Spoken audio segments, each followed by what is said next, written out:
Bonjour à toutes et à tous. Après le choc des annonces tarifaires du 2 avril de Donald Trump, l'heure semble à la désescalade avec la suspension des droits de douane pour 90 jours et l'entrée en négociation avec les partenaires commerciaux des États-Unis, le Royaume-Uni venant d'en signer un.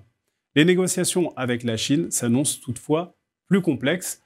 La suspension des droits de douane doit également être lue à l'aune des tensions sur la dette américaine. Les taux 10 ans US, après avoir fortement baissé en lien avec les marchés actions, ont brutalement rebondi sur des fonds d'inquiétude sur la dette américaine, de faiblesse du dollar et surtout du début des discussions sur le budget.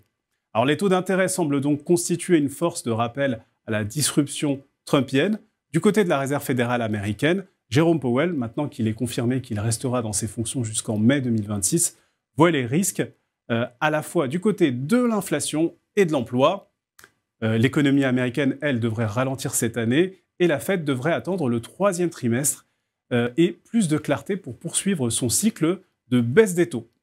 Dans ce contexte d'augmentation des droits de douane et de fortes incertitudes sur les marchés, la Banque centrale européenne a baissé son taux directeur de 0,25% pour le passer à 2,25%. Si ceci était largement attendu, elle a pu acter que l'inflation était bien orientée au sein de la zone euro. Sur les marchés actions, le mois, lui, a été marqué par une extrême volatilité, mais finalement, pas de grandes variations. Alors évidemment, les marchés actions ont été sensibles jour après jour aux fluctuations des discours de Donald Trump, qui n'a cessé de souffler le chaud et le froid. Ceci a malheureusement masqué la publication des résultats trimestriels de part et d'autre de l'Atlantique, qui sont finalement de très bonne facture. Le président Donald Trump s'avère finalement ne pas être le moteur que le candidat Trump laissait espérer pour les sociétés américaines qui ne seront pas les plus épargnées par cette folle guerre commerciale si elle se poursuit toutefois. Alors, pour cette raison, on va réajuster notre curseur en rétrogradant les sociétés américaines par rapport à leurs consoeurs européennes qui ont pour avantage de se payer beaucoup moins cher aujourd'hui. Alors, en Asie, la Chine, elle nous paraît toujours attrayante.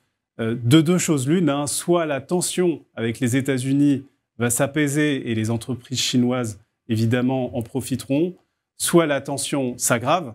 Et dans ce cas, le plan de relance élaboré par le gouvernement chinois n'en sera que plus efficace.